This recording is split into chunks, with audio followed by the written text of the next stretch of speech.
Headache और migraine में differentiation कैसे करें? एक पेशेंट होता है वो जो सफर कर रहा है। देखो, हेडेक में ही एक कैटेगरी है माइग्रेन। हेडेक एक बड़ा सेक्शन है, उसके अंदर छोटे छोटे सेक्शंस में से एक सेक्शन होता है माइग्रेन हेडेक। माइग्रेन हेडेक का मतलब होता है कुछ हार्मोनल चेंजेस से हमारी ब्लड वेसल्स जब फैलती हैं तो उसमें हमें पेन का एहसास होता है, तो इसको हम माइग्रेन बोलते हैं। और ये माइग्रेन वैसे इसका पेन बहुत ही कैटास्ट्रॉफिक होता है, बहुत खतरनाक होता है। मतलब पेशेंट को ऐसा लगता है कहीं नस न फट गई हो, इतना तेज होता है। ब्रेन और स्पाइन को हेल्दी रखने के ऐसे कोई 2 योगा या कोई 2 ट्रिक्स आप ऐसी बताएं जिससे वो कंप्लीट हेल्दी रह सके। देखो, ब्रेन के लिए तो सबसे इम्पोर्टेंट है कि ब्रेन के लिए हमें पहला पार्ट है कि नींद पूरी होनी चाहिए, क्योंकि हमारे जो ब्रेन है, ब्रेन में जितने भी मेटाबोलाइट्स होते हैं, जब वो हमारे नुकसान करने लायक मेटाबोलाइट्स बनते हैं तो हमारा ब्रेन जब हम सोते हैं तब उसको वॉश आउट करता है। एमनेजिया का वही कॉज करता है हमारे ब्रेन में मेमोरी लॉस का।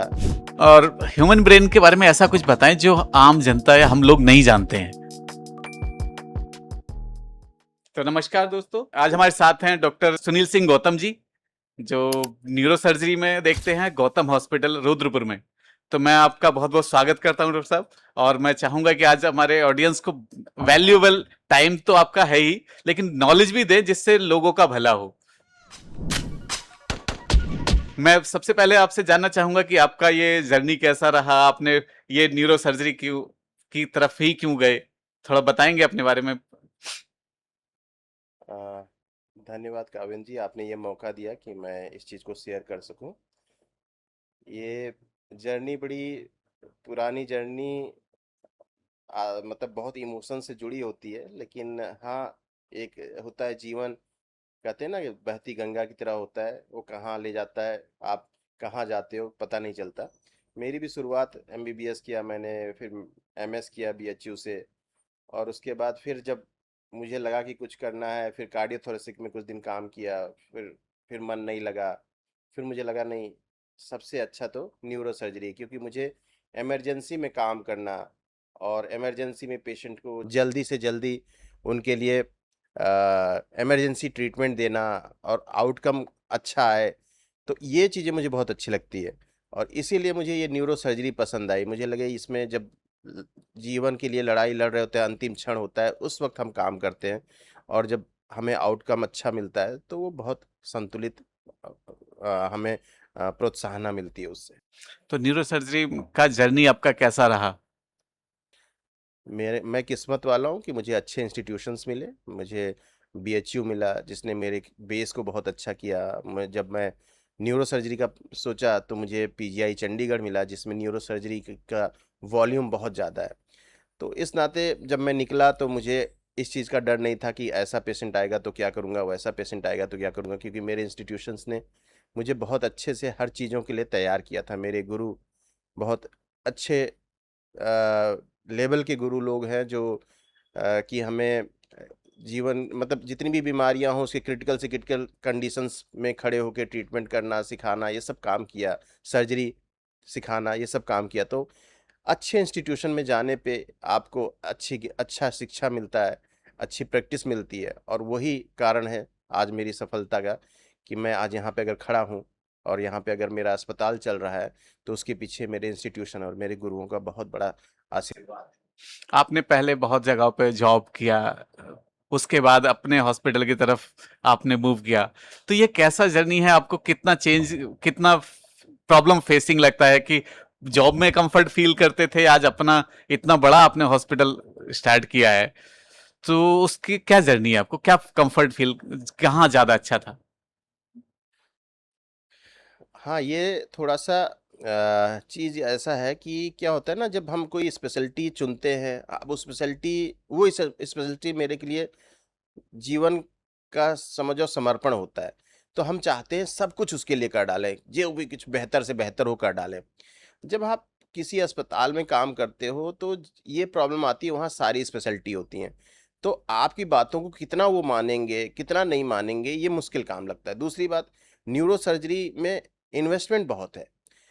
लोगों के पास जब वर्क करो तो वो इन्वेस्टमेंट करने से लोग डरते हैं। डरने का कारण भी है, जो मैंने अस्पताल खोला तो अब मुझे समझ में आता है।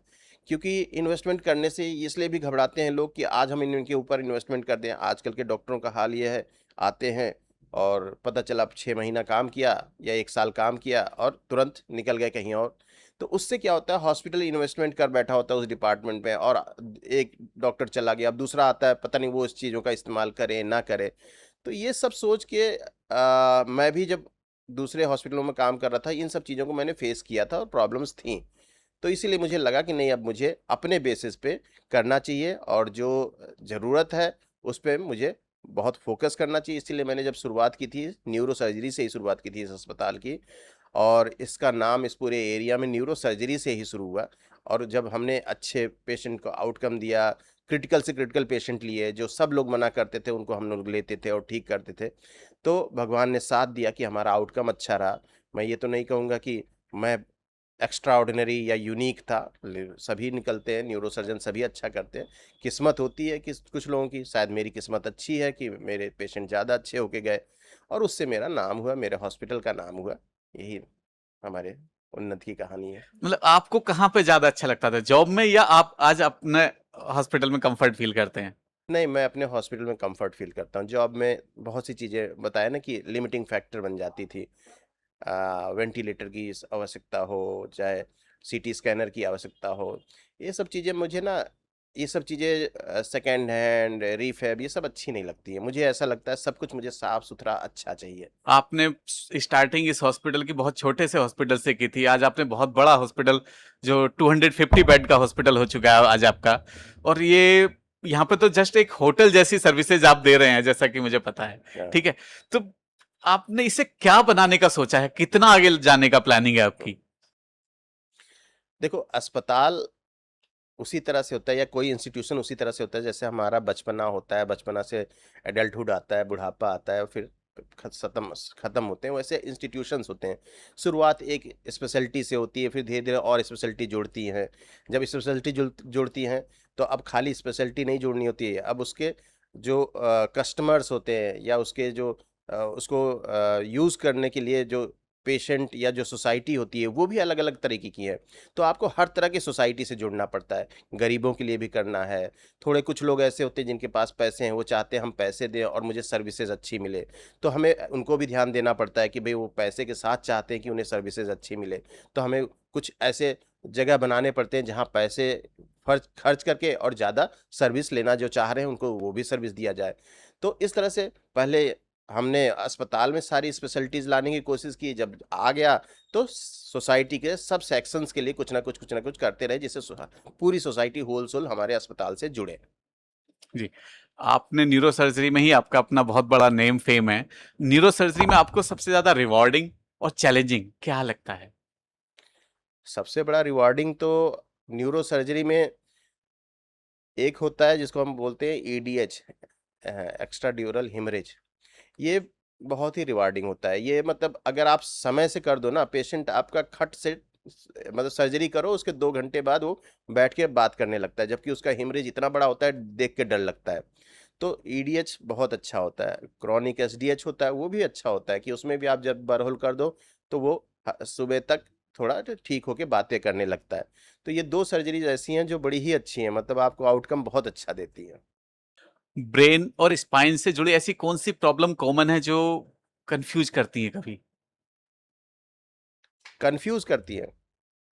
प्रॉब्लम कन्फ्यूज़ मतलब ये समझो कि स्पाइन हो या ब्रेन हो, पेन सब में है। तो पेन सब में है तो कॉमन है। अब कॉमन है तो कन्फ्यूज़ भी करेंगी कि कौन किस चीज़ से रिलेटेड है, कौन ब्रेन से रिलेटेड है, कौन स्पाइन से रिलेटेड है, कौन मैलिग्नेंसी से रिलेटेड है, कौन बेनाइंग है, ये सब चीज़ें उसमें होती है। हेडेक और माइग्रेन में डिफरेंशिएशन कैसे करें? जो जनरल जो पेशेंट होता है, वो जो सफर कर रहा है, वो कैसे डिफरेंशिएट करे?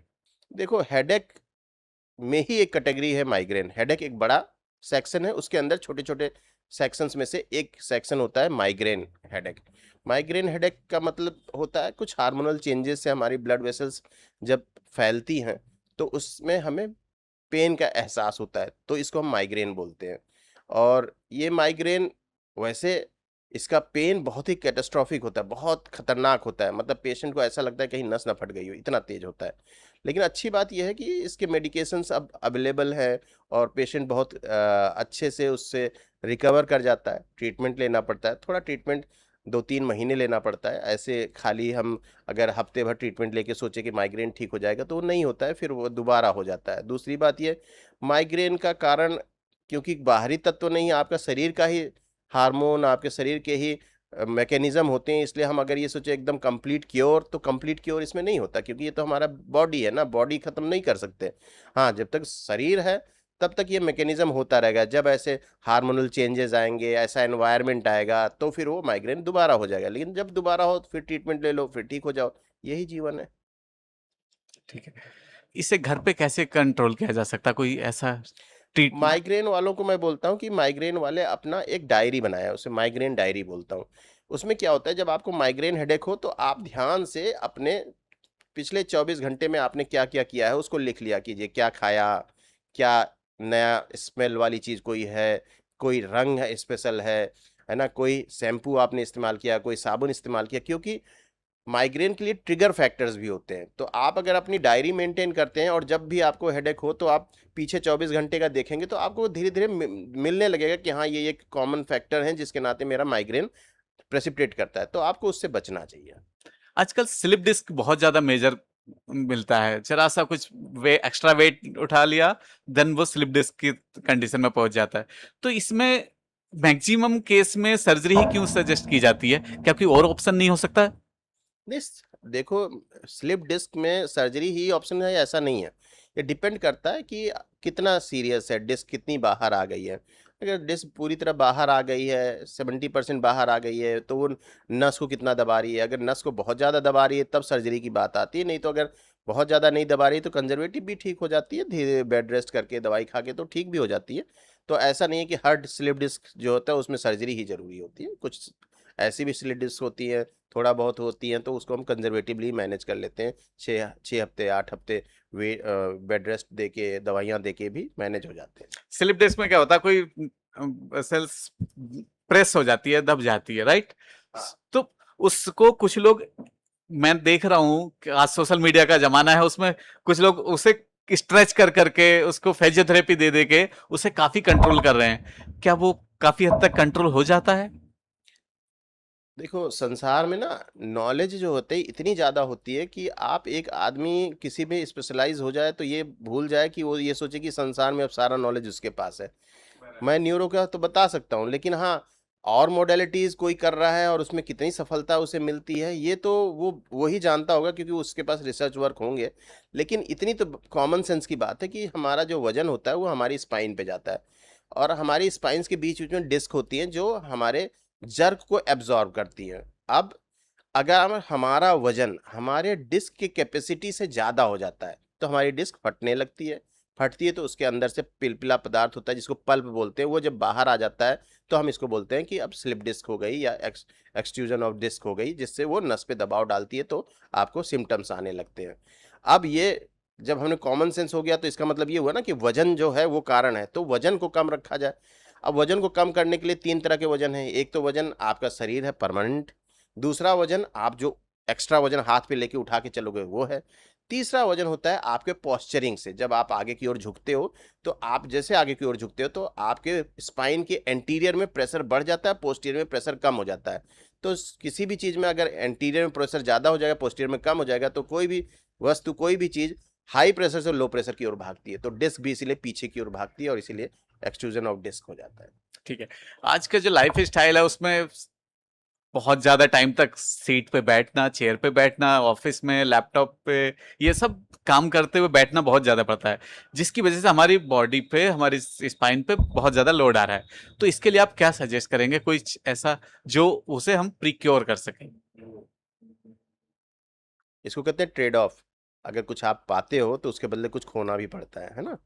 तो ये ट्रेड ऑफ होती है। तो हमें कहते हैं ना, अब हम 2 पैरों पे चलना सीखे तो 2 हाथ हमें एक्स्ट्रा मिल गए, तो हमने इतना डिस्कवरी कर ली, हम यहाँ तक पहुँच गए कि अब हम चंद्रमा पे भी जा रहे हैं, मार्स पे भी जा रहे हैं। तो जब भी हम कोई चीज़ अचीव करते हैं, कुछ भी पाते हैं, तो उसके बदले हमें कुछ ना कुछ देना भी पड़ता है। स्पाइन का भी यही हाल है। हमारी स्पाइन सबसे जल्दी खराब होती है, उसका कारण ही यही है कि हम 2 पैरों पे चलते हैं, बैठते हैं बहुत देरों तक। लेकिन उसका सबसे इम्पोर्टेंट कारण, और जो जिसको हम केयर कर सकते हैं, वो है पोस्चरिंग। अगर हम बैठें भी ना, तो अगर हम बैठने वक्त ऐसा बैठें कि खाली वो स्पाइन के स्केलेटल पे पूरा प्रेशर जाए, तो हमें बहुत कम नुकसान होता है। प्रॉब्लम क्या आती है, जब हम बैठते हैं तो पोस्चरिंग बहुत गलती हो जाती है कि आगे की ओर झुक गए या फिर बहुत टेढ़े होके बैठे हुए हैं। तो ऐसे में क्या होता है, स्पाइन पे ना होके मसल्स पे चली जाती है, और जब मसल्स पे जाती है तो डिसबैलेंस होता है फोर्स का। जैसे डिसबैलेंस होता है फोर्स का, वैसे डिस्क को स्लिप होना, डिस्क को बाहर आना, या मसल्स में स्प्रेन पड़ जाना, ये सब कारण हो जाता है जिससे हमारा दर्द करता है। तो अगर हम अच्छी पोस्चरिंग रखें और उससे बैठें तो ठीक ही रहेगा, लेकिन उसके साथ साथ ये भी याद रखें कि हमें अपने मसल्स को भी स्ट्रांग रखना है, स्पाइनल मसल एक्सरसाइजेज भी करते रहना है, थोड़ा प्रोटीन की जो क्वालिटी प्रोटीन होती है उसको भी लेते रहना है, तभी हम अपने स्पाइन को ठीक रख पाएंगे। क्योंकि स्पाइन का मतलब है खाली बोनी सेगमेंट नहीं, उसके साथ उसके मसल्स को भी याद रखना चाहिए। ब्रेन और स्पाइन को हेल्दी रखने के ऐसे कोई दो योगा या कोई दो ट्रिक्स आप ऐसी बताएं जिससे वो कंप्लीट हेल्दी रह सके। देखो, ब्रेन के लिए तो सबसे इम्पोर्टेंट है कि ब्रेन के लिए हमें पहला पार्ट है कि नींद पूरी होनी चाहिए। क्योंकि हमारे जो ब्रेन है, ब्रेन में जितने भी मेटाबोलाइट्स होते हैं, जब वो हमारे नुकसान करने लायक मेटाबोलाइट्स बनते हैं, तो हमारा ब्रेन जब हम सोते हैं तब उसको वॉश आउट करता है, उसको बाहर फेंकता है। तो अगर हम नींद अपनी पूरी नहीं करेंगे तो वो जो होगा टॉक्सिक सब्सटेंस, वो जब रुकता है तो वही कॉज करता है एमनेजिया का, वही कॉज करता है हमारे ब्रेन में मेमोरी लॉस का, उसी से हमारे ब्रेन सिकुड़ने लगते हैं। तो एक तो नींद पूरी करना सबसे इम्पॉर्टेंट एस्पेक्ट है। दूसरा एस्पेक्ट होता है मेडिटेशन। मेडिटेशन का मतलब होता है कि आप बैठ के शांति से और थोड़े देर के लिए किसी एक चीज पे ध्यान देके अपने ब्रेन को एकदम शांत कर लें। उससे भी आपका ब्रेन हेल्दी होता है, क्योंकि वो आपके ब्रेन के और सेगमेंट्स को मौका देता है रिप्लेनिश होने के लिए। तीसरी चीज जो इम्पोर्टेंट है कि आप जो फैट है, कोलेस्ट्रॉल है या डायबिटीज़ है, इस पे कंट्रोल रखें। क्योंकि ये जो बीमारियां हैं, डायबिटीज़ और हाइपरटेंशन, ये क्या करती हैं, ब्लड वेसल्स के अंदर अंदर डिपॉजिट होती हैं, जिससे ब्रेन के ब्लड सप्लाई कम होने लगती है, ब्रेन सिकुड़ने लगता है, तो हमें ये सब बीमारियां होने लगती हैं। जल्दी इरिटेशन हो जाना, भूल भूल जाना, सर दर्द होते रहना, नींद ना आना, घबराहट होते रहना, तो ये सब चीज़ें इसी नाते होती है। तो आप इन सब दो दो की जगह हमने एक आपको एक्स्ट्रा दे दिया है, तीन। ठीक है, थैंक यू। और ह्यूमन ब्रेन के बारे में ऐसा कुछ बताएं जो आम जनता या हम लोग नहीं जानते हैं। हाँ, ये मैं हरदम बोलता हूँ। ब्रेन जो है ना, अगर मैं बोलूँ दुनिया का सबसे सॉफ्ट ऑर्गन, तो हमारे मुंह से निकलेगा ब्रेन। लेकिन डिसीजन लेने में सबसे हार्ड ऑर्गन, तो वो भी है ब्रेन। तो कितना विरोधाभास है कि सबसे सॉफ्ट है लेकिन डिसीजन लेने में सबसे हार्ड भी है। देखो, जीनोसाइड्स होते हैं, कितना खतरनाक डिसीजन लेता है यही ब्रेन। किसी का तो ब्रेन होता है जो ऐसा सोचता है कि इतने लोगों की जीनोसाइड कर देता है, तो कितना हार्ड डिसीजन लेता है। तो पहला तो ये है जो हमें समझना चाहिए। दूसरा, ब्रेन पूरे शरीर में कहीं भी कोई तकलीफ हो उसको एहसास करता है, और उसका दर्द का एहसास हमें दिलाता है। पैर में हम सुई चुभे तो हमें दिमाग बताएगा पैर में सुई चुभ रहा है, हमें एहसास होगा। लेकिन बेचारा इतना सेक्रीफाइस करता है कि उसको अगर हम तकलीफ दें तो वो परसीव नहीं कर सकता, ब्रेन अपना दर्द परसीव नहीं कर सकता है। इसीलिए कभी कभी हम लोग देखे होंगे सर्जरी करते हैं, तो हम लोग जब ब्रेन की सर्जरी करते हैं तो उसको अवेक सर्जरी बोलते हैं, कि उसके उसमें जब सर्जरी कर रहे हो तो अगर पेशेंट जगा के भी हम करें तो करते रहो, पेशेंट को कुछ नहीं होता, क्योंकि वो सेंस करता ही नहीं है ब्रेन। तो दो चीजें शायद बहुत है। ब्रेन के लिए मेडिटेशन कितना सक्सेसफुल है? बहुत सक्सेसफुल है। मेडिटेशन ऐसी चीज है कि हमारे संस्कृत में मेडिटेशन पे पहले भी बहुत वर्क हुआ है, आज भी हो रहा है। मेडिटेशन क्या होता है ना, जो अगर आप ब्रेन को समझो, ब्रेन न्यूरॉन का नेटवर्क है, और न्यूरॉन के नेटवर्क्स जितना आप उनको इस्तेमाल करते हो जिस जिस फील्ड में, वैसे वैसे उनमें कनेक्टिविटी बढ़ती है, जिसको हम प्लास्टिसिटी भी बोलते हैं। तो जितना आप यूज करो, इसी को एक दूसरा वर्ड बोलते हैं यूज इट और लूज इट। तो आप जितना सोचते हो, मेडिटेट करते हो, उतना आपकी क्षमता बढ़ती जाती है उस फील्ड में, और जब फील्ड में क्षमता बढ़ेगी कुछ अच्छा करोगे ही करोगे। तो मेडिटेशन बहुत अच्छी चीज है इस मामले में, कि आप अगर मेडिटेट करते हो तो आपको किसी भी चीज को इमेजिन करने की, उसके बारे में अच्छाई या बुराई सोचने की क्षमता बढ़ती है। देखो, एक होता है सोचना और एक होता है हो जाना। हो जाना तो सभी जानते हैं, हो गया तो ये करना है, लेकिन पहले से सोच लेना कि ये होने वाला है, ये क्षमता डेवलप करने के लिए आप मेडिटेशन करोगे, किसी फील्ड में एक्सपर्ट बनोगे, तभी कर पाओगे। आपके अकॉर्डिंग आज की जो न्यू जनरेशन है, यंग जनरेशन है, या जेन जी कह सकते हैं आज के लिए, उसको हेल्दी ब्रेन रखने के लिए क्या कुछ टिप्स देना चाहेंगे? आज के ज़माने में जेनजीज के लिए मैं ये कहना चाहूँगा कि आप लोग बड़े खुशकिस्मत हो कि आपको इंटरनेट मिला है। इंटरनेट से नॉलेज जो है आज हमारे फिंगर टिप्स पे है। मुझे जब अपना याद आता है स्कूल कॉलेज, तो हमें क्या करना पड़ता था, एक टॉपिक के लिए अगर हमें कंटेंट ढूंढना हो पड़ता था तो इतनी मुश्किल होती थी। पहले हम अपने डिपार्टमेंट की लाइब्रेरी जाते थे, फिर हम अपने इंस्टीट्यूशन के लाइब्रेरी जानते जाते थे, फिर उसके बाद भी नहीं मिलता था तो हम पूरे बीएचयू की एक सेंट्रल लाइब्रेरी थी वहाँ जाते थे। कभी कभी वहाँ पे भी नहीं मिलता था तो फिर हम इंटरनेशनल लाइब्रेरीज पे रिक्वेस्ट करते थे, लेटर लिखते थे, तो वहाँ से वो कुछ कुछ जर्नल्स के देते थे, तब हम पढ़ते थे। आज आज इतनी अच्छी किस्मत है कि आपको कोई चीज़ चाहिए, चैट जीपीटी, एआई एकदम लेटेस्ट एडवांसमेंट को एकदम विद इन सेकेंड आपके सामने रख देती है। तो आज अगर चाहें तो इसीलिए मैं कहता हूँ कि आज की जो इंटरनेट है या सोशल मीडिया है, ये दो धारी तलवार है। इसको जो इस्तेमाल करना जान जाएगा वो दुनिया में बहुत कुछ कर जाएगा, लेकिन जो इसको इस्तेमाल करना नहीं जानेगा, इससे इस्तेमाल होना शुरू कर देगा, वो अपनी लाइफ बर्बाद कर लेगा। तो हमें ये करना है कि इसको इस्तेमाल करना सीखना है, ना कि इसके फॉलोअर बन के और फिर हम गलत डिसीजंस में अपने को उलझा दें, फिर कोई लीगल प्रॉब्लम्स में फंस जाएं। तो बेहतर ये होगा कि जितने भी जंजीज हैं वो जीवन में, जैसे एपीजे अब्दुल कलाम जी कहते थे कि खुली आंख से सपने देखो, और उस सपनों को पूरा करने के लिए तब तक जगे रहो जब तक वो पूरा ना हो जाए, और अच्छे काम करो। फॉलोअर बन के पीछे दौड़ना ये एक बुद्धिमत्ता का पर्यायवाची हो ही नहीं सकता। लोकतंत्र कहता है कि आप खुले मन से रहो, खुले दिमाग से रहो, निडर रहो, और तब विचार करो, तब एक लोकतंत्र पनपता है, तभी एक समाज विकसित होता है। आज आपके पास बहुत सारे लोग आते होंगे ब्रेन ट्यूमर को लेकर के, तो ब्रेन ट्यूमर को ही कुछ लोग कैंसर भी मानते हैं। तो वो दोनों में क्या डिफरेंशिएशन है, कैसे डिफाइन किया जाता है? ब्रेन ट्यूमर का मतलब, ट्यूमर का मतलब होता है गांठ, है ना। ट्यूमर का मतलब गांठ, जब कोई गांठ दिख जाती है, एबनॉर्मल गांठ, तो हम कहते हैं ब्रेन ट्यूमर है। अब उसकी करेक्टर कैसा है, अगर वो करेक्टर ऐसा है कि वो तेजी से ग्रो कर रहा है तो उसे कैंसर बोल देते हैं। अगर वो धीरे धीरे ग्रो कर रहा है तो उसे बेनाइंग बोल देते हैं, है ना। जो कैंसर होता है उसको हम मैलिग्नेंट का एक फॉर्म बोलते हैं। अगर मैलिग्नेंट है तो वो कैंसर के रूप में चला जाएगा, अगर बेनाइंग है तो बेनाइंग के रूप में आ जाएगा। तो इस तरह से ट्यूमर एक पूरी यूनिट है, उसके अंदर सब सेक्शंस है, उसमें से बेनाइंग, मैलिग्नेंट, कैंसर, उसके सब सेक्शंस हो जाते हैं, इस तरह से।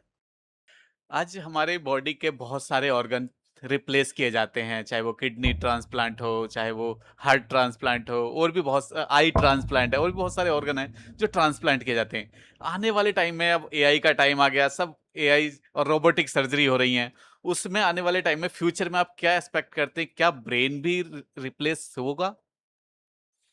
अब इसका उत्तर तो दो है, एक होता है व्यवहारिक उत्तर और एक होता है एनकरेजिंग उत्तर। व्यवहारिक उत्तर आज तक के नॉलेज के हिसाब से फिजिबल लगता नहीं है, क्योंकि और सब चीज़ें हम जोड़ सकते हैं कि खून की नसों को हम जोड़ के कर सकते हैं, लेकिन क्या प्रॉब्लम आती है, शरीर में ना एक ही ऑर्गन ऐसा है जो उसको कट होने के बाद वो दोबारा जनरेट नहीं होता, वो है ब्रेन और ब्रेन के स्ट्रक्चर्स। इसीलिए अगर हम इसको एक बार कट करेंगे और दूसरे से जोड़ना चाहेंगे तो इसको कैसे जोड़ोगे, क्योंकि बहुत माइक्रोस्कोपिक होता है, और इसके साथ ये प्रॉब्लम होती है कि जो हमारे कॉर्ड होते हैं उसमें मल्टीपल कैरेक्टर के छोटे छोटे छोटे न्यूरॉन्स होते हैं, और वो न्यूरॉन्स भी ऐसे होते हैं कि वो अपने ही कैरेक्टर से मिलते हुए से ही जुड़ेंगे और दूसरे से नहीं जुड़ेंगे। दूसरे से जब मिल जाएगा तो वो रिट्रैक्ट होके खत्म हो जाते हैं, तो इसलिए कनेक्टिविटी होने की पॉसिबिलिटीज कम होती चली जाती है। आप नस जोड़ सकते हो, आप हड्डियां जोड़ सकते हो, आप मांस जोड़ सकते हो, लेकिन कॉर्ड को कैसे जोड़ोगे, ये सबसे बड़ी समस्या है। और इसीलिए न्यूरोनल एनास्टोमोसिस अभी पॉसिबल नहीं हो पाया, न्यूरोनल जो है। लेकिन जैसे पेरिफेरल नर्व को जोड़ने का हमारे पास ग्राफ्टिंग है, कि पेरिफेरल में हम लोग ग्राफ्टिंग कर देते हैं तो काम चल जाता है, लेकिन ये जो स्पाइनल कॉर्ड होता है ये डिफरेंट कैरेक्टरिस्टिक्स ऑफ न्यूरॉन्स होते हैं, उसमें सेंसरी भी हैं, मोटर भी हैं, पैरासिम्पैथेटिक भी हैं, तो इसलिए सबसे बड़ी समस्या है कि ये कैसे जुड़ेगा। लेकिन आज के समय में सब जान के तो नहीं लगता है कि अभी पॉसिबल है, लेकिन ये है कि कहते हैं ना, भविष्य में कौन जानता था कि हम एक लोहे के विमान में बैठ के हवा में उड़ेंगे, तो आज हम हवा में उड़ रहे हैं। कौन जानता था कि ऐसा होगा कि हम ऐसे क्लिक करेंगे और तुरंत ही हमारे पास दुनिया की हर लाइब्रेरी से रिसर्च हमारे हाथ में आ जाएगा। तो देखो, भविष्य तो पता नहीं होता, हम धीरे धीरे ग्रो कर रहे हैं, तो हो सकता है ये भी एक दिन हो जाए, और मैं मानता हूँ कि हो जाए तो अच्छा ही होगा, लेकिन अभी मुझे अपनी अपनी नॉलेज के हिसाब से तो नहीं लगता है। मुझे जानकारी है कि आप ब्रेन और मतलब न्यूरो सर्जन के साथ साथ में और भी बहुत सारे डिफरेंट डिफरेंट फील्ड में आप इंटरेस्ट रखते हैं, आपको पढ़ना बहुत ज़्यादा पसंद है। तो आप क्या सजेस्ट करेंगे किस जैन जी को कि वो किस तरह से आगे आए और बढ़े और वो इम्प्रूव करे अपने आप को, इधर उधर की चीज़ों में ना उलझे? जैसे मैं बताता हूँ, मैंने अपने कैरियर में जैसे ये कंप्लीट किया तो मैंने एलएलबी कर लिया, फिर मेडिकल जर्नलिज्म पे कर लिया, लीगल जर्नलिज्म में कर लिया, वैदिक मैथ में कर लिया, पढ़ता रहा, पढ़ते पढ़ते चीज़ें आती गई और सीखता गया और आगे बढ़ता गया। मैं जेनजीज के लिए भी यही कहूँगा कि ज़्यादा ध्यान पढ़ने में, रिसर्च वर्क में, इनोवेशन में लगाएं, रिलेटेड टू भीड़ बन के लोगों के पीछे भागने में। क्योंकि अगर हम पीछे भागेंगे तो हम कुछ अपने लिए कुछ नहीं कर पाएंगे, कुछ अपने ज्ञान का इस्तेमाल करके हम कुछ कर सकें। जैसे इनोवेशन भी करना है ना, तो आपको अकेले में बैठ के जब सोचोगे तभी इनोवेशन हो पाएगा। आप सोचो भीड़ में चल के इनोवेशन कर पाओगे, कभी नहीं कर पाओगे, क्योंकि भीड़ तो आपको भटका देगी ना, आप किसी के फॉलोवर बन के चलते रहोगे। तो जेनजीज का अभी मुझे लगता है इस वक्त देखा जाए इंडिया में बहुत बड़ी जिम्मेदारी है, क्योंकि आगे वाली जनरेशन्स यही होंगी और इनको ही संभालना होगा। तो इनको ध्यान देना है, अपने पढ़ाई पे ध्यान देना है, अपने स्पेशलिटीज़ पे, क्योंकि इन्हीं में से कोई नेता बनेगा, कोई एसएसपी बनेगा, कोई एसडीएम बनेगा, है ना, कोई साइंटिस्ट बनेगा, कोई डॉक्टर बनेगा। तो मैं कहूँगा अपने अपने फील्ड में बहुत ध्यान दें। जब अपने फील्ड में आप ध्यान दोगे, अच्छा करोगे, और हर फील्ड में, हर सोसाइटी में अच्छे अच्छे लोग रहेंगे, तभी तो वो सोसाइटी ग्रो करेगी। नहीं तो अगर आज ऐसा करोगे तो कल को जब ये जनरेशन खत्म होगी तो आप क्या करोगे, कि इसके लिए कहाँ मुंह देखोगे, कहाँ सोचोगे कि हम किस पे डिपेंडेंट रहें। डॉक्टर के लिए हम बाहर देखेंगे कि बाहर से कोई डॉक्टर आए, और फिर जब बाहर से कोई आएगा तो जानते हो कितना कैश करेगा हम लोगों को, कितना ब्लैकमेल करेगा हम लोगों को। तो इसलिए ज़्यादा से ज़्यादा पढ़ाई करें। और जो अभी हमारे देश में या हमारे समाज में अभी बहुत कमियां भी हैं, अभी हम पूर्ण तरह आत्मनिर्भर नहीं हुए हैं, तो अभी हमारी जिम्मेदारियां ये हैं कि हम जल्दी से जल्दी पढ़ लिख के और आत्मनिर्भर की दिशा में काम करें। हर सेक्टर में अपने को अग्रणी करें और निर्यात को बढ़ाएं, आयात को कम करें, जितना ज़्यादा ज़्यादा दवाइयाँ बनाना शुरू कर दें और इंस्ट्रूमेंट बनाना शुरू कर दें। अब हमारे अगर एग्जांपल लेते हैं मेडिकल में, हमें एमआरआई के लिए भी बाहर देखना पड़ता है, हमें सीटी स्कैन के लिए भी बाहर देखना पड़ता है ना, छोटी से छोटी दवाइयों के लिए भी बाहर देखना पड़ता है। तो ऐसा क्यों है, जब हमें इतने लोग हैं, इतना ब्रेन है, और कहते हैं वर्ल्ड में सबसे यंगेस्ट जनरेशन हमारे पास है, लेकिन अभी भी मेडिकल में हमें हर चीज़ के लिए बाहर देखना पड़ता है। जर्मन की हमें ड्रिल मशीन यूज़ करनी पड़ती है ना, एमआरआई सैमसंग की यूज़ करनी पड़ती है। तो ये सब चीज़ें जो है जीई की से कर रहे हैं, तो ये सब चीज़ें जो बाहर से करनी पड़ रही है, मेरी इच्छा ये होती है मेड कि इन इंडिया होनी मेड इन चाहिए। इंडिया हो, मेड इन इंडिया हो, असेंबल इन इंडिया ना हो। अभी Right. क्या प्रॉब्लम है, लोग असेंबल इन इंडिया को मेड इन इंडिया बोलने लगे हैं। वो कोई अच्छी बात नहीं है भाई। आपने अगर मॉलिक्यूल बाहर से लाया और कैप्सूल में भर के और बेच दिया, तो उसमें हम आत्मनिर्भर नहीं हुए। निर्भर तो अभी भी है ना।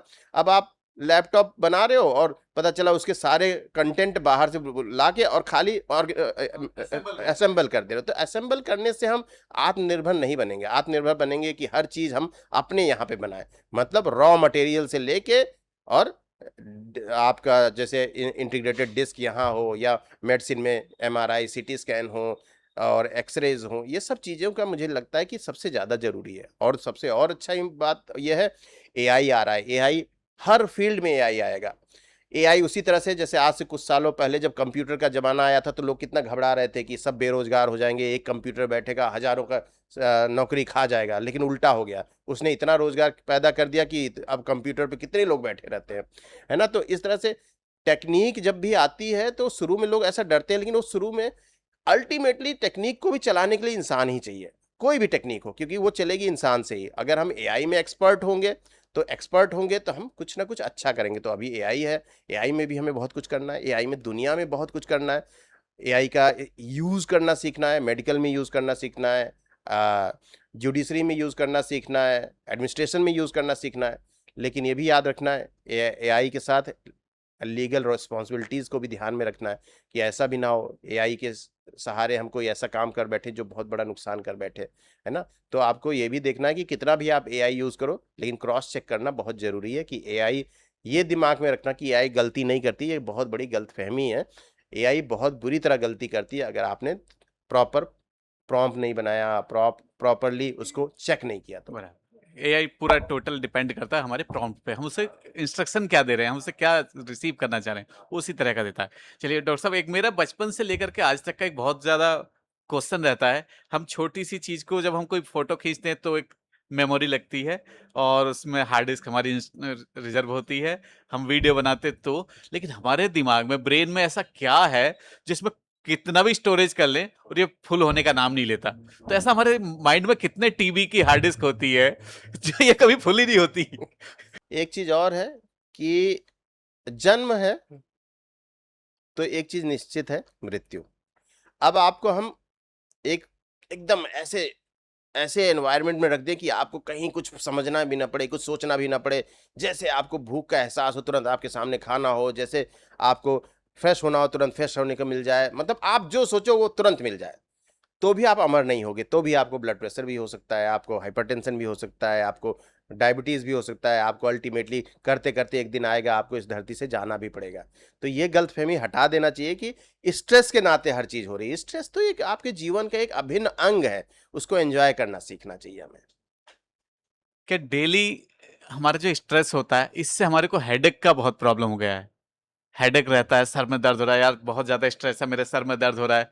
इससे क्या, हम कैसे बच सकते हैं? कोई ऐसा सजेशन? हाँ, इसको स्ट्रेस मत बोलो, इसको कहो डिस्ट्रेस हो कर देते हैं हम लोग। स्ट्रेस तो सबके साथ होता है, लेकिन हम उसको डिस्ट्रेस लेते हैं कि यूट्रस्ट रहते हैं, है ना? ये बोला जाता है। तो हम डिस्ट्रेस में ले लेते हैं, तो इसलिए हमारा सर दर्द करने लगता है। अगर हम उसको एन्जॉय करना सीख लेंगे, तो हमारा सर दर्द नहीं होगा। दूसरी बात ये है कि सर दर्द का एक कारण और भी होता है। जब आप किसी चीज़ को मैनेज नहीं कर पाते हो, उलझ जाते हो, तो आपका सर दर्द करता है। तो इसीलिए हमें इसी को कहते हैं मैनेजमेंट सीखना पड़ता है। हर चीज़ का मैनेजमेंट सीखना पड़ता है। समस्याओं का भी मैनेजमेंट सीखना पड़ता है। समस्याएँ ऐसा है नहीं ज़िंदगी में आएँगी नहीं, हर ज़िंदगी में हर तरह की समस्याएँ छोटी-छोटी, बड़ी से बड़ी आएँगी। लेकिन उस समस्याओं में बस हमें इतना सोचना चाहिए, जो हमारे बस में उतना कर देना चाहिए। उसके बाद की चिंता नहीं करनी चाहिए, क्योंकि उसके बाद तो सब कुछ दूसरे के हाथ में है, ऊपर वाले के हाथ में। क्योंकि आप अगर देखो तो ना आपका जन्म आपके हाथ में है, ना आपकी मृत्यु आपके हाथ में है। तो इसी तरह से आप जीवन के किसी भी क्षण में देखो तो कुछ भी आपके हाथ में नहीं है। हाँ, एक ही चीज़ है आपके हाथ में कि एक अच्छे मन से, अच्छे भाव से काम करते चलते चले जाओ, तो आप स्ट्रेस में नहीं आओगे। नहीं तो हर चीज़ में, जैसे अब कोई भी चीज़, अब मान लो जहाँ पे आपको सब्जी में मान लो कि मिर्ची डालनी हो, वहाँ आप मान लो चीनी डाल दो, तो आप क्या होगा? आपको स्ट्रेस हो ही जाएगा कि वो अच्छा नहीं बना, स्ट्रेस हो जाएगा। लेकिन अब सही क्वांटिटी में उसी वक़्त मिर्ची डाल दोगे, तो वो टेस्टी हो जाएगी।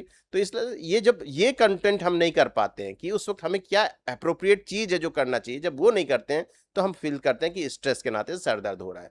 तो सर दर्द कारण है, मतलब आप जब मैनेज नहीं करोगे, तो इसलिए कहते हैं मैनेज द स्ट्रेस। तो इसलिए अनमैनेज स्ट्रेस जो होता है, वो आपको प्रॉब्लम क्रिएट करता है। ठीक। एक होता है वर्क का, अपने काम को लेकर के स्ट्रेस, एक होता है अपने घर से रिलेटेड। इन दोनों में ना आदमी पिस चुका है आज की, आज की डेट इतनी मुश्किल हो गई आज की लाइफ कि इन दोनों में पिसता रहता है। वो घर पे जाता है तो तुम करते क्या हो, और ऑफिस जाता है तो तुम करते क्या हो, दोनों तरफ से सुनता है। इस दोनों स्ट्रेस में वो मरता है एवरी डे बाई डे। इससे कैसे वो मैनेज करे ताकि वो कुछ कंट्रोल कर सके? जो स्ट्रेस होता है ना, शुरू से ही समझा रहा हूँ कि स्ट्रेस जो होता है हर जगह पे, स्ट्रेस को ये समझो कि वो आपके लिए एक फोर्स है जो आपको अच्छा करने के लिए प्रमोट करती है, ये है। लेकिन जब हम उसके अकॉर्डिंग नहीं काम कर पाते हैं, तो वो हमारे लिए स्ट्रेस जनरेट करता है। अब वो हर तरह का है, घर के कुछ काम होते हैं, घर की कुछ चीज़ें होती हैं, कुछ रिस्पॉन्सिबिलिटीज़ होती हैं, वो हमें करना होता है। फिर जैसे हम ऑफिस में आते हैं, प्रोफेशनल लाइबिलिटीज होती हैं, वो हमें करना होता है। जब हम हर चीज़ों को अच्छे से करते रहते हैं तो हमें कभी स्ट्रेस नहीं आता। जब हम उन चीज़ों में हिंडर करने लगते हैं, जैसे मान लो घर की चीज़ें हैं, घर तक हम सीमित रखें, ऑफिस में आने के बाद ऑफिस के कामों में सीमित रखें, और जो एप्रोप्रिएट है वो काम करते रहें, तो स्ट्रेस तो शायद ना हो। आप थोड़ी सी इस जनरेशन में या इस समय जो प्रॉब्लम आ रही है, जो आप बोल रहे हो, कहीं गलत नहीं बोल रहे हो, ये आप एक परसेप्शन बता रहे हो लोगों का।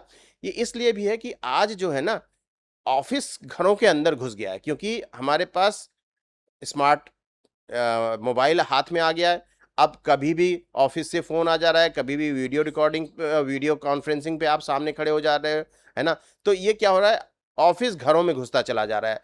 अब प्रोफेशनल लायबिलिटीज़ लिमिट नहीं हो गई हैं, टाइम पे लिमिट नहीं हो गई हैं, वो टाइम से एक्सटेंड होने लगी हैं। तो ये एक कारण हो रहा है कि लोग मैनेज नहीं कर पा रहे हैं, उस वक़्त समझ नहीं पा रहे हैं कि घर की प्रॉब्लम्स की ऑफिस की प्रॉब्लम्स, उनको कैसे टैकल किया जाए। तो ये एक एक ऐसा फ़ेज़ है जहाँ इंट्रूजन बहुत ज़्यादा हो गया। ये अच्छी बात नहीं है। ये पहले के ज़माने में अच्छा था कि आप ऑफिस में जब तक थे ऑफिस था, जब घर आ जाते थे तो ऑफिस की चिंता खत्म होती थी, आप घर पे घर का काम क्योंकि उस समय पे कोई मोबाइल, कोई टेलीफोन व्यवस्था नहीं थी, जो करके आ गए वो कर आए। कर आए। अब ये समस्या हो गई कि अब आप घर पे आते भी हो तो भी आपके पीछे पीछे आपके मोबाइल के सहारे ऑफिस पहुंचते तो घर से हाँ प्रेशर। हाँ, तो ये, तो आपके मोबाइल के सहारे ऑफिस घर आ गया और आपके मोबाइल के सहारे घर ऑफिस पहुंच गया, तो इस लाते ज्यादा स्ट्रेस होता तो है। आज कुछ और इसके बारे में कुछ सजेस्ट करना चाहेंगे? हमारी एंड की तरफ चल रही है आज की पॉडकास्ट। हाँ, तो स्ट्रेस के लिए ना, जैसे कुछ चीजें बता देता हूँ कि स्ट्रेस के लिए, जैसे साइंटिफिकली बताऊं तो स्ट्रेस होता क्यों है, क्योंकि हमारे कुछ हार्मोन्स हैं, एड्रेनलिन, नॉरएपिनेफ्रिन, है ना, कॉर्टिसोल, ये हार्मोन से रिलीज होते हैं ऐसे कंडीशन में जो हार्मफुल होते हैं। हार्मफुल का मतलब ये नहीं कि वो पूरा ही हार्मफुल होते हैं, उनका कुछ कंपोनेंट हमें चैलेंज के लिए तैयार करता है। जैसे एग्जाम है, आप क्या होता है, आंखें खुल जाती हैं, नींद नहीं आती है, तैयारी कर रहे होते जल्दी जल्दी, ये कौन कर रहा है, यही सब कर रहे हैं हार्मोन्स। लेकिन इन हर चीज का साइड इफेक्ट होता है इस दुनिया में। जैसे जीवन मिला तो उसका साइड इफेक्ट मृत्यु है, वैसे इस ये जो हार्मोन निकलते हैं, इनका ये अच्छा पार्ट है, तो बुरा पार्ट ये है कि इससे आपका ब्लड प्रेशर बढ़ना, आपके हार्ट बीट बढ़ना, आपके शुगर बढ़ना, ये सब चीजें होती है। इसके हार्मफुल चीज को काउंटर करने के लिए भगवान ने एक 3 तरह के और हार्मोन बनाए। वो बनाए ऑक्सीटोसिन, डोपामिन, सेरोटोनिन। ये चीज है, ये हमें ये सीखना पड़ता है इसका इस्तेमाल कैसे करें। ऑक्सीटोसिन हार्मोन क्या है, जब आप एज अ टीम वर्क करते हो, एज अ टीम वर्कर के केयर करते हो एक दूसरे का, है ना, एक साथ सोसाइटी में घुल मिलते हो, तब ऑक्सीटोसिन रिलीज होता है ना। तो ये ऑक्सीटोसिन आपके उस हार्मोन के बैड पार्ट को न्यूट्रलाइज करता है। दूसरा होता है डोपामिन। डोपामिन कब आएगा, जब आप छोटे छोटे अचीवमेंट को सेलिब्रेट करते हो, तो डोपामिन आता है। जैसे मैं बताऊं, जैसे अभी हम लोग डोपामिन का एक और एस्पेक्ट, जो बैड एस्पेक्ट चल रहे हैं, जब हम मोबाइल पे बैठते हैं, फेसबुक खोल लेते हैं या इंस्टाग्राम खोल लेते हैं, तो एक एक रील देखते हैं, देखते ही हमारा डोपामिन रिलीज होता है, हमें बहुत मजा आता है, तब तक लगता है अब दूसरी वाली देख ले, दूसरी पे जाते हैं, फिर डोपामिन रिलीज होता है, फिर लगता है अब तीसरी पे जाए। तो ऐसे करते करते हमें बैठे बैठे 3 घंटे कैसे हो गए पता ही नहीं चलता, ये होता है डोपामिन। तो इस डोपामिन को, ये बैड पार्ट है, लेकिन अच्छा पार्ट ये कि आप अपने काम में छोटे छोटे टारगेट बनाओ जो आप कर सकते हो, और जब टारगेट कंप्लीट करो तो उसको एंजॉय करो अपनी टीम के साथ। तो आपने पहले डोपामिन अपना रेज किया जब आपने उसको अचीव किया, और फिर अपने टीम के साथ एंजॉय किया, तब ऑक्सीटोसिन निकाला जो उससे होने वाले स्ट्रेस या डिस्ट्रेस को खत्म करता है। तीसरा होता है कि सेरोटोनिन। सेरोटोनिन क्या होता है कि हम एक दूसरे को अप्रिसिएट करें, एक दूसरे की बड़ाई करते रहें कि हाँ तुमने बहुत अच्छा काम किया, तुम्हारा इस फील्ड में बहुत अच्छा वर्क है, अब तो बहुत अच्छा कर रहे हो, गले मिला लिया। तो इससे सेरोटोनिन, खुशी के हार्मोन निकलते हैं, तो वो फिर उसको काउंटर करते हैं। तो ये देखो बिहेवियरल चीजें हैं कि आपको बिहेवियर वाइज अपने करेक्टर में ये अपने जो एम है उसको छोटे छोटे टुकड़ों में चेंज करना, उसको अचीव करना, उसको सेलिब्रेट करना, टीम बनाना, टीम में शेयर करना, सबकी फीलिंग्स को शेयर करना, केयर करना। ठीक है डॉक्टर साहब, धन्यवाद आपका, बहुत बहुत सारा धन्यवाद। आपने बहुत ज्यादा वैल्यूएबल टाइम दिया, उसके लिए मैं आपका आभार व्यक्त करता हूं। और मैं चाहूंगा कि आप ऐसी अपनी टीम को ऐसे आगे बढ़ाते रहे, अपने हॉस्पिटल को ग्रो करते रहें, और ऐसी और अलग अलग ब्रांचेज की तरफ बढ़ें, जिससे वो उस एरिया के लोगों का भी भला हो। आपने रुद्रपुर को तो वाकई में धन्य कर दिया है। ये न्यूरो सर्जरी में तो फेमस हो गया आपका हॉस्पिटल। चलिए सर, थैंक यू, धन्यवाद। और हमारे पॉडकास्ट को सब्सक्राइब करें, लाइक करें। Thank you.